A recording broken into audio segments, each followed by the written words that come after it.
I'm in Lucas County today visiting with Jake Heilmann. He's one of our Between the Rows farmers from around the state that we get to get some insight into your farming operation as we go through the growing season. And thanks, Jake, first of all, for talking with us every couple of weeks as we go through the growing season. And we're in early May here and already getting close to finishing up planting season. It's been a pretty successful one so far. How have things shaped up here in 2020 as you've gotten started with planting? Yeah, pretty good, Matt. Thanks for coming up today and checking us out. It's been smooth sailing, knock on wood, so far for this growing season. We've missed some of the rains that have hindered the rest of the state, and we've been able to keep going, planting under mostly ideal conditions. We feel pretty good about the way the beans and corn have gotten in. One issue has been the colder temperatures. When we were first starting off, we kind of had to go slow and park it for a few days with the cold overnight lows, but other than that, going in pretty good, and we're actually on the home stretch here, finishing beans today and hopefully corn tomorrow. And you mentioned some of the cold weather. You deal with cold weather as a pretty standard thing here in the spring months because of the lake effect. We're just off of Lake Erie up here. How big of an issue is that lake effect for you guys up here in Lucas County? Yeah, it is quite an issue up here. We have to take into consideration. It keeps us colder in the spring, which affects some of our operational things like tillage. But also it helps us in the fall where we stay a hair warmer a little bit longer. We get a couple more weeks without frost. And the soil is also a result of some lake effects here too. Can you tell us about some of the soils you're farming? Yeah, I think it has to do with the glaciers that came through that helped make the Great Lakes, left great deposits of some nice sandy loams here that we're currently sitting on and farming. And they're a nice soil type to manage. They handle compaction well and grow pretty productive crops. Yeah, it's some good corn dirt out there we were looking at earlier today.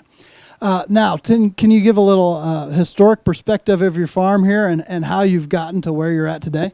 Yeah, sure. Just over 100 years of farming here in this soil. I'm fourth generation. My dad's recently retired, and I farm with my brother-in-law Matt and partner Randy, and the three of us run the farming operation here in White House, Ohio. Pretty standard conventional row crops, no livestock anymore. We used to have a large hog operation, but got out of that in the early 2000s. So now it's just mainly corn, soybeans, and a little bit of wheat, and a large grain storage facility that keeps us busy the rest of the year. And you grew up doing this, but that's not maybe the case for the partners you're farming with. Can you tell us a little bit about them and how they got involved? Yeah, absolutely. Well, we had a death in the family that created an opening on the farm, and my brother-in-law, Matt, offered his services to come drive tractor in the weekends, and him and my sister were living in Cleveland at the time, but he took a liking to it and ended up working out where he filled that full-time position and brought a lot of his computer skills back to the farm. His former profession was in software and computer programming, and so he brought those computer skills here to the farm and has been quite an asset.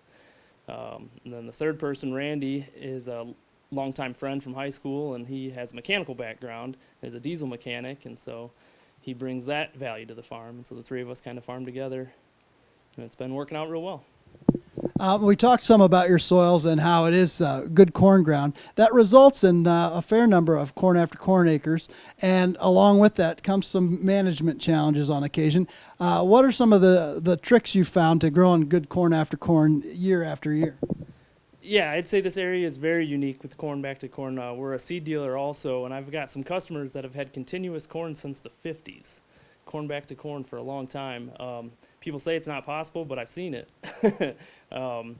One thing that helps is tillage. We're pretty aggressive on our tillage. We run a chopping head in the fall and then do a disc ripper pass. We pre-plant our ammonia, which almost acts like a tillage pass. So by the time we go to plant again, the residue's managed pretty effectively. Other than that, we soil sample and maintain our nutrient levels and feed the crop appropriately, and we're able to farm pretty successfully corn back to corn. You can follow along with Jake in his planting progress and the progress of his crops all season long during 2020 in Ohio's Country Journal and at ocj.com. For Ohio's Country Journal, I'm Matt Reese.